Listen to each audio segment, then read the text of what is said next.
Hello, so today we're going to go over stats on TFT. This is something that I bring up in a couple of videos, mostly as a way to augment some of the learning experience that I try and provide throughout my videos. But every single set, I like to do a stats related guide to kind of talk about how to use stats websites, where all these numbers come from, what do they mean, in case you ever want to look at them and try and optimize your game in a similar way that I tend to do in a lot of situations. If you like my content, make sure to like and subscribe. Normally I'm doing guide style TFT content. It's been a little bit more easy breezy the last couple days, a lot of tier lists in recent history. I'm playing a lot of Silk Song, so there's more for fun videos, but we're gonna get back with patch notes and some item guides once the new patch drops, because they are changing a couple items. So if you're looking forward to those bigger projects, make sure to like and subscribe. And then of course I have my VOD channel that I'm gonna post another VOD today. Today's gonna be a cool VOD. I'm gonna do some commentary over double or not effect Karma game, because Karma isn't that great, but I had a really good game with her on the current patch, so I want to show that one off. But now let's get into stats. So what are stats? Stats, statistics, what are we talking about here? Numbers? Who gives a shit about numbers? I want to play TFT. Well, for the most part, you're right. It doesn't really matter. But basically, the idea is that there's different websites that can give you a lot of placement information based on past games played. You'll see me a lot of times, I just use tactics.tools as like the main website for a lot of the stuff that I do on this channel. This is a stats website where it gives you different numbers and information about how different units are performing. And TFT, it's a thing where you're trying to make as many good decisions as possible. Having some extra information about how things are actually performing could often give you a good idea of what to do in different situations. Additionally, there's other websites. Meta TFT is another big one. There's lots of other websites that also give statistics, but the ones that I usually use are either this or this. I usually tools just because I'm more familiar with it, but I'm down for any of them. If anyone wants to sponsor me, I always do a shout out when I do these stats videos. You can sponsor me, I'll gladly use any of them. But anyways, the idea is that it includes things like average placements, placement improvements, win rate, etc. that you can use to kind of optimize and also to learn. The main thing that I use stats for personally is learning. I want to make that very clear. It's not something that you're trying to hyper optimize all the time, because a lot of times you have to make good decisions within your game that make good use of the stuff that is given to you, and that requires its own separate skill set. So when should you be using stats? A lot of times I usually break it down into 3 major reasons to use stats. Sometimes I break it down into 4, but usually it's for inspiration. The idea is, what are others doing for success? You can kind of think of it like you're nudging somebody on the shoulder and saying, hey, what did you do in this spot, because I don't know what I'm doing? Or, hey, how did you optimize this? It's for a suggestion. It's the idea of saying, hey, if I have a particular unit and I'm trying to figure out what to play on this unit, what are some options here? What do people put on this unit that have it performing really well? What is the thing that is working out for other people? I can also look at what is most people playing, what is the most common builds, and how is that performing relative to some of the least common builds, and how that's performing. Obviously, I'm just clicking random stuff here. I'm not looking at one thing in particular, but this starts to matter, especially if you're trying to get a competitive edge with certain units, right? If you're looking at a Yumi, for example, and you're trying to figure out, well, what items are really important, you'll start to see, well, obviously Manazane's broken. Obviously Radiant Archangel is broken, because all of the top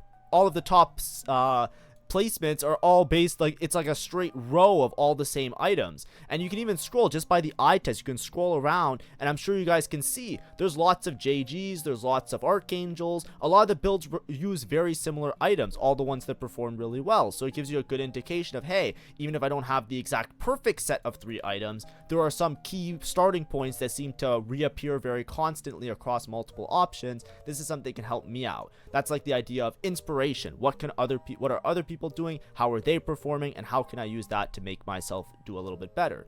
The other thing is optimization. So this is trying to find out that perfect situation. This is where a lot of people spend their time using stats, which is actually a very small part. Optimization is something where it only matters in very certain cases.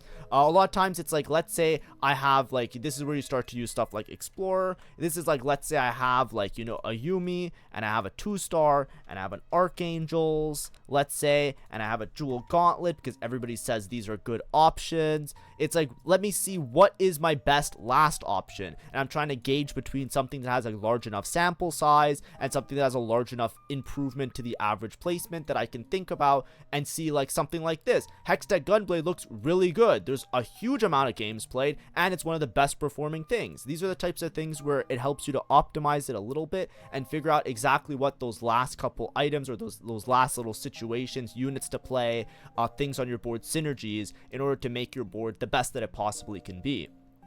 Additionally, there's the other idea of discovery. So a lot of times you might not know how to play something. I give this example a lot with hero augments. In the past, you're able to look at stats on different augments, but you can no longer do that. So a lot of times, like let's say I'm looking for a Nico, for example, right? If I'm playing Nico and I'm putting an Archangels and a Edge of Night on the Nico, typically this is indicative of the Nico hero augment Starfall or Drop Blossom if you played it in the past set. A lot of times, like, you might not know what's the best version of Nico, right? Well, obviously 9-star Guardian, that's some high roll, but like if you're looking for a major synergy, it's like, okay, 8-star Guardian performs really well. What about protectors? How many protectors do I typically want to play? So then you can put in, you know, a filter, look at protectors, and you'll see that something like 4 protectors does pretty poorly. A lot of the lines, like, you know, it might not necessarily be indicative of everything, but it's kind of like, okay, I'm either playing 2 protector, which means I'm more in a Star Guardian style of board, typically, if you filter it a little bit more, or I'm playing 6 protector and I'm playing that other option. And you can see like which one is good, what options to do, and how to kind of build the board around that from that starting piece, which units are really important to fit on the board, things like that. It helps you to kind of discover how to play something, or to figure it out if you want to experiment and try something new. And a lot of this is based on the other things that we mentioned: inspiration, optimization. A lot of times the way you should always think about stats is not to be like a statistical obvious thing where you're scientifically proving what's good and what's bad. Statistics are more to look at, kind of like nudging your partner and saying, hey, what did you do? And they say, hey, I tried this, bro, it's pretty good. And you say, okay, cool, I'll try it out as well. This really matters when you start to filter for higher skill levels, especially for me, right? Diamond Plus, well, I'm usually in Master or GM, right? You'll see that the higher you go, the amount of games played is going to be so little that these aren't statistically significant, right? If you do any sort of math, you know, I presented multiple research papers in front of panels of doctors and CEOs when I used to work at a hospital, and these are obviously dog shit numbers. I know that, right? But the idea is that you're looking at it of, hey, these are like-minded individuals that also have the similar understanding of the game that I do. It's kind of like I'm just in a Discord call with them saying, hey, what would you do here? And there's like saying, hey, I would do this. That's basically what you're looking at the numbers for, right? It's as if I'm in a Discord chat with 100 people or 200 people and saying, hey, did you try this out? And they're like, yeah, I tried this out and this is how I did. And it's like, okay, cool, maybe I'll try it out as well. That's like the idea there when I talk about discovery, inspiration, optimization. That's like the primary stats type of thing that you're doing a lot of the time. Now, of course, stats can be very misleading. Already, I'm sure you people are already ready with their fingers on the keyboard. No, you said something wrong in this video when you showed that number. And I understand, right? People are like that all the time, but you have to understand stats are extremely misleading, right? A lot of the stuff that I'm showing here, I'm not necessarily explaining in the best way, and I'm not showing like the proper optimization or stuff like that, and that's with purpose, because a lot of times when you're playing around stats, you know, there's small samples, there's biases towards different situations, right? Especially with like, I talk about this a lot when I talk about Ornn artifacts, right? A lot of Ornn artifacts, they are really good on Crystal Gambit units, but a lot of that is skewed, not because the artifact is necessarily broken on the unit. It's mostly because Crystal Gambit gives you that item. So if you're at a point where you get the cash out of that item, it usually means that you're in a win condition Crystal Gambit spot. There's other items that do really well, like where is it, like Radiant Crown Guard, I think, used to have like insane numbers on certain units, but a lot of times this was because of not because the item was broken in the past. It was mostly because it was a cash out for an Exalted Adventure thing. There's a lot of things like that that aren't really encompassed in the stats, but also have biases towards these certain situations or situational synergies. And also, one thing that's always important, a big use of stats a lot of the time, is to figure out what the perfect items are, what the good items are, this and blah blah blah. And it doesn't really indicate the spot that you're playing, right? Like, it doesn't matter what unit you're playing and what your items are. A lot of times when I make videos on this channel, I always say, hey, here's one build, here's another build, here's another option, and I give you like a variety of things, and I try and explain the items in a coherent way. That's because in a game of TFT, you're not going to ever be able to perfectly get the exact items that the stats say are the perfect items every single game. A lot of times you have to make items early game, you have to make items mid game, you have to save HP. Even if you have perfect items, if you're 1 HP at the end of the day and somebody is a high roller and you just go 8th anyways, even if you're the second strongest player, because that's how TFT is. So a lot of times when you're looking for these type of things, a lot of times it base your whole structure of your game, what you're playing and the units and the items is based on what you're provided in the game. It's how you handle the variance of the game, not necessarily what is, okay, this is the top comp, this is what I'm gonna play, right? Obviously, it's going to be really hard to play Jin Malphite, even though on this website it says it's the best performing comp. You can see the play rate's really low. Well, why is the play rate low if the placement is so high? It's because it's a reroll comp. If you don't start the game off with a Jin or a Malphite, it's going to be really hard to find Jin 3, Malphite 3. You know what I mean? It's stuff like that. Obviously, the number is also inflated because of Ornn artifacts, like Fishbones on this and some other Ornn artifacts are really good, but I digress. That's some other stuff for another day. What I always want to say is that to use stats or to even consider using a stats website, you have to have a strong fundamental knowledge of the game. I mention this a lot. I didn't start looking at stats websites until I was well into plat, before there was even an emerald. So this was when I was trying to get to diamond and master for the first time. That's when I started looking at stats websites, and I recommend the same thing for everybody else, right? When you're trying to go for master, or when you're trying to go for like maybe diamond, then I would maybe consider looking at stats, because at that point you have a decent understanding of fundamentals where you're not going to misled the wrong way, make bad item choices, and do all sorts of stuff like that that puts you in a bad spot. Anyways, let's break down the types of stats and do some examples and some example searches and stuff that I can show you some cool or silly things. In terms of stats, one that's really often you're going to see is placement. Placement is a number from 1 to 8 based on if you go first, which is a 1, 8 meaning you go 8th. So smaller is better, and 4.5 is the average, because if you take 1 to 8 and you average it out, it averages to a 4.5.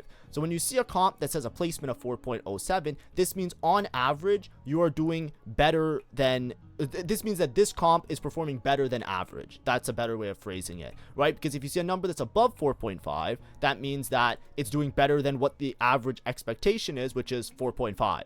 So it has a higher top 4 percentage as well, which is linked to the placement, because obviously if you're placing above average most of the time, you're going to be top 4 most of the time. And you can kind of gauge based on certain comps when something is closer to average, right? These other lines that have a closer to average placement, it basically means that the comp isn't like strong or broken. It's more situational. It means that when you have a good spot for the comp, you'll perform well and you'll easily top 4. But if you're playing this comp from a bad spot, you won't have a good chance, or you won't have a good time. That's usually what you use when you gauge placement. Of course, you can also continue down the totem pole and you can start to get into some of the comps that are not particularly performing well, right? Like Zaya Rakan. Even though it's really broken, a lot of times low average placement. Maybe there's some optimizations there, but either way, you'll see like a lot of other comps that start to fall really down.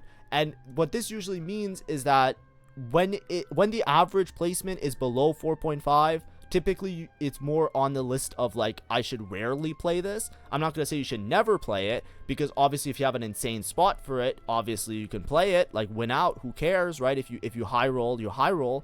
But it just means that your spot has to be really good in order for that to do well, because you have to assume competency, right? If I'm filtering for diamond plus players, right, or even if I filter master plus or GM plus, right, you have to assume that like not everybody is just trolling, right? If the comp is averaging poorly, it's because there's a chance that there's some sort of problem with it, either a bug or some sort of like thing that makes it really bad. Of course, you'll see stuff like Crystal Gambit always have a low average because it's a very first or 8th comp. If you don't get your cash out, you just lose, right? So a lot of times you can lose with stuff like this, but it's just a way of gauging strength, basically. Obviously, there's also Delta. So Delta doesn't show up right here, but I'll try and pull it up somewhere. Let's just go on an Explorer and let's just look up anything, right? You'll see usually a placement, and then next to placement, there'll be a Delta. Delta is change. That's all you have to worry about. Delta just means change. So when you see something that has a minus sign next to it, it means it's an improvement. Because if your average placement is a 4 and you're -1, now your average placement is a 3. It means that your placement is improving because it's minus. Minus isn't bad. Minus is good. So you always want to see things minus delta. That means if I'm playing Aatrox and I have a Lee Sin with the Aatrox, these 400,000 games where there's an Aatrox with a Lee Sin, on average, did one placement better than what the comp would do of all the Aatrox comps, of the 1.2 million comps, right? Obviously, this is kind of like a dummy number. We'll give some more detailed examples later. But the idea is that you just look for minus delta a lot of the time. Then the last thing that you usually look at is also win rate. So win rate is basically percentage of wins. Usually it's like 12 on average, right? If you take like 100 divided by 8, whatever. But win rate is also very comp dependent. There's a lot of comps that are more for consistency. There are comps that have risky win conditions. And a lot of times it can help to gauge what type of comp it is. For example, something like Battle Academia Leona. It's very often played. Everybody seems to play it. It has a decent placement, right? It doesn't have a very high win rate, but it's a pretty reliable, stable comp, and everybody knows it as being one of the go-to reliable, stable comps. Additionally, you can see other comps that have higher percentage win rates, but their average placement or their play rate might not be indicative of the greatest spot. Think things like Soul Fighter, similarly, right? It's not necessarily the strongest, but it's pretty average. It's a little bit worse for wear.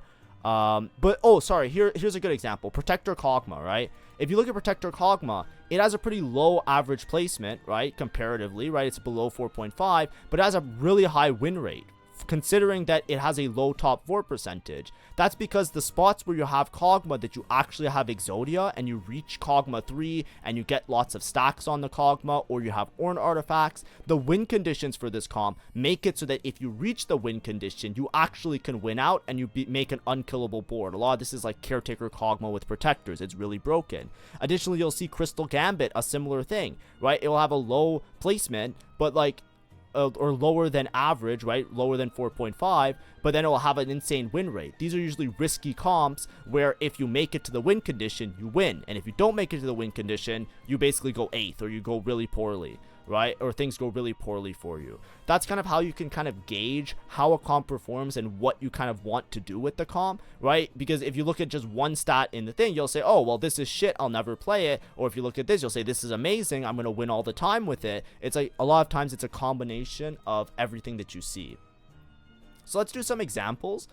Just some basic lookups and stuff, and then I'll also show some like bait stuff that also happens. So for example, a lot of times when you're using stats, you're going to use the Stat Explorer. A lot of times you're using it to find either items or synergies or different situations. So for example, let's take Jhin, because I've been working on Jhin for a while right now. Let's take Jhin, put him at 3-star. You'll see what the average placement is. A lot of times here, what we're going to do is we're going to look at maybe some of the best items, right? As you can see, Fishbones, really obviously, really broken, really good synergy. It's obviously one of his best items because it's just a Ornn artifact that's really good. Ludens similarly performs really well. You'll see a lot of comps having Edge of Night doing really well. Edge of Night just prevents them from getting backline sniped because a lot of times that is a major issue, especially in the current set. So a lot of units love to have Edge of Night. That's why a lot of my videos I say Edge of Night is a pretty good slam, not just because of the stats, but because conceptually it makes sense. A lot of times if your backline carry randomly dies, you lose the fight, so it usually helps out to have that as a particular item. If you look at craftable items, you'll see that Jhin really likes to have base stats and sword items. You'll see like things like Deathblade, Giant Slayer do really well, and then you'll see stuff like Crit not necessarily doing the best. Of course, Crit can also work in certain builds, but the thing is with Jhin, a lot of his damage is in his auto attacks, and auto attacks naturally crit. Of course, his fourth one is an empowered auto, like his ult, but you don't necessarily need something like IE, so it's like usually you'll see the numbers be a little bit less. But as you can see, they're all fine, right? Usually, like, you know, depending on how optimized you want to be, a lot of times, like, your items and your item priority, it's like as long as it's close to 0, it's good. And if it's like really, really far away from 0, then it's a lot better, right? So the more negative it is, the better it would be. But sometimes you might look at it, say like, okay, I have a Deathblade, right?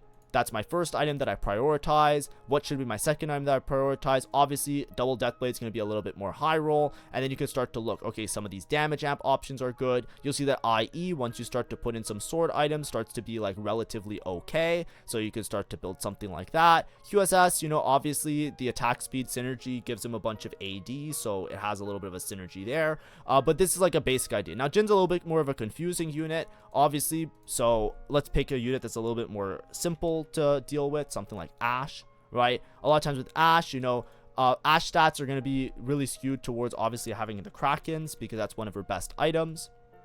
Then you'll see like stuff like Guinsoo will often look poor on Ashe. It doesn't mean that you don't build Guinsoo, by the way. This is like a pitfall of stats in general, it's mostly because there's so many games played, like pretty much every Ashe game is played with a Guinsoo, that it kind of starts to look bad on her because it averages it out based on like some of the other items. Like obviously the Flicker Blades and the Fish Bones are like the win conditions for Ashe. So if you make a Guinsoo, it's like considered to be worse, as opposed to like if you look at the other items, they're all like the broken Ornn artifacts or other situations that have smaller sample sizes as well. Like, you know, does this mean that you should make Bloodthirster and not Guinsoo on Ashe? No, you have to have common sense as well. Because obviously if you put in Bloodthirster, then it's going to say that you have to have like a Flicker Blade or something. See, there's like no games played, so it says just Guinsoo.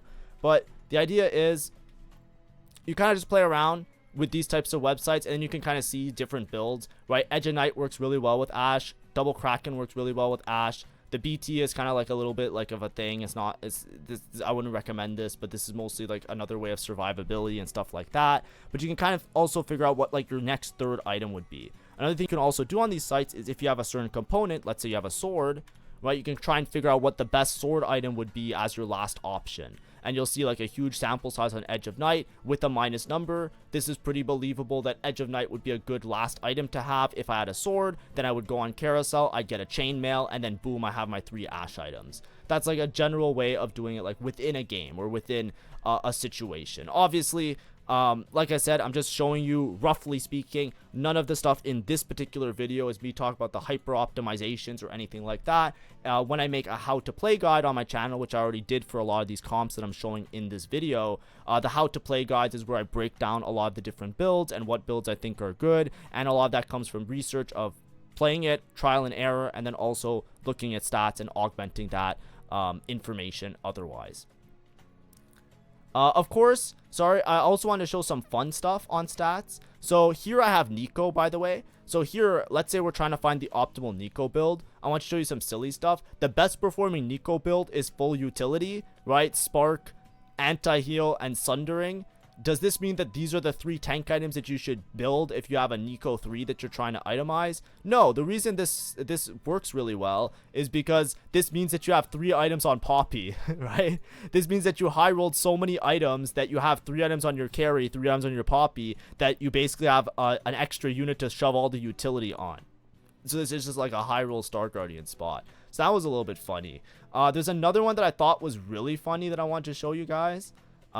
Just to show you like how weird the stats can be at certain times. I think I hope it's still around. It should be on the C patch. Ashe 2-star. Is it this one?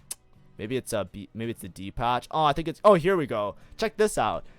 If you were wondering about Guinsoo, on the D patch for Ashe, Guinsoo was a -15 delta. Which is just really funny. I just wanted to show it to you guys. The reason that it's so minus is because it basically had like almost 100% play rate, if not more. Because at this build, when people were learning Ashe, just everybody had a Guinsoo on Ashe for this small patch that existed. So it's just a funny number. But this is what I mean by stats can also be misleading or not super crazy, not super indicative of what a good spot is, right? A lot of times when you see units, you'll see all the 5 costs being at the top of the stats list for a similar reason, right? If you make it to a point where you're able to play a 5 cost on your board, obviously you're in a game-winning spot. Does this mean if you're playing an Ashe board, you're supposed to play Seraphine on your board always? No, it just means that these 1,000 players have so much empty space on their board that they were able to fit in a Seraphine on their board and cap their board really high by just shoving in a random legendary. It doesn't necessarily mean that, like, you know, if I'm trying to make the best Ashe board, it's going to be Ashe Seraphine dual carry, right? It's like stuff like that where you have to, like, that's what I mean. You have to have an understanding of the game enough to be able to suss out and understand why things are the way they are and where things are the way they are. Of course, when you look at stats, you're never making decisions just based on stats, right? Decisions are always based on the spot that is in your game. Whenever you're thinking about a unit, thinking about items, thinking about how to play around the carry, a lot of times what you're going to be more focused on is what you have in front of you. Depending on your unit, based on your components that you have to basically take a bunch of random components a lot of the times and discover and think about the items that you can make with those components, and think of the best use of those components. A lot of times you have to use your components in such a way that you have 3 items on your main tank and 3 items on your main carry. If you're not 3 item carry, 3 item tank, you're just in a bad spot in TFT. So it doesn't matter what your components are. Part of dealing with the variance isn't optimizing it in every case. It's actually just figuring out what you can do in your given spot. Because of that, stats are helpful only when you have certain situations, right? If you have multiple viable options, it's great to look at stats. Like I said, let's say I have a sword and I'm trying to figure out what the best sword item is on Ashe. If I don't know what I want to make and I have the free choice of deciding what to make, then I can look at stats and try and use that, kind of like how you would nudge your friend and say, hey, what did you do in this spot? They said, hey, I did this and I had success doing it. It's like, okay, cool, I'll try that out. That's the idea, right? But only if you have multiple viable options. If you don't have multiple viable options and you have a certain amount of components and you have to do something with it, it doesn't matter what's the stats say. You have to manage your items with proper item economy, proper use of stuff like diminishing returns, and proper cohesion with your augments, right? A lot of that is going to be in my items guide coming next week, so I want to try to introduce it a little bit in this video, but that's something that matters a lot more than exactly what the perfect situations are based on what you see on a website. Additionally, if you have to decide on what to play within a certain line, like for example, I was talking about like the Nico augment before, right? If you're trying to figure out like, I have a unit, what's my best frontline option? For example, let's say, you know, you're playing Kog'Maw. It's like, should I play Kog'Maw with Juggernauts? Should I play Kog'Maw with Protectors? What should I do? That's something that's very easy to figure out with stats. Those are things where you can look because you're choosing a direction that you're going to go down in your game. Additionally, if you are uncontested on both lines and you're trying to figure out, should I play Battle Academia Yumi, or should I play some other unit? A lot of times it's like, okay, let me see what the components I have are, if they work well with the certain unit that I'm playing, and I'll see how well that comp is performing. It can often help you to know, hey, this is what's considered to be a little bit stronger right now. I have the spot for this. I believe that this will be a pretty good option for me, and then you can go down that route instead of going down a route that otherwise might be a little bit shaky. Additionally, when you're trying to prioritize stuff, items, trying to figure out with augments, for example, what you want to do, that can help. And additionally, this is where I use stats the most. So much of this video I'm talking about stats, blah blah blah blah, you know, number this, number that. You know, the main thing is that you can always use it to learn after the fact. If you look at your game and you're like, I felt like, there's a lot of games where I play and I'm like, I don't know if I made the right items. What I can do is I can look at my final build. I can compare it with what the stats say is a quote-unquote good final build, and then alternatively, I can look at what other items I could have made. If I didn't look already in the game, I can say, okay, with those same components, I could have made this combination. You can punch in all the combinations of items you could have made, and gauge that in order to see whether your decisions were good or not, if you managed your items well. And that's like a good part of learning, and it's how I improved a lot playing TFT. But like I said, these are the types of optimizations to your gameplay that only start to matter if you already have a firm grasp of everything else. Because if you're just like kind of meandering around, don't know what's going on in the game, looking at stats isn't going to help you. It's often going to hurt you way more than than otherwise would. Finally, I just want to make it very clear. Oh, sorry.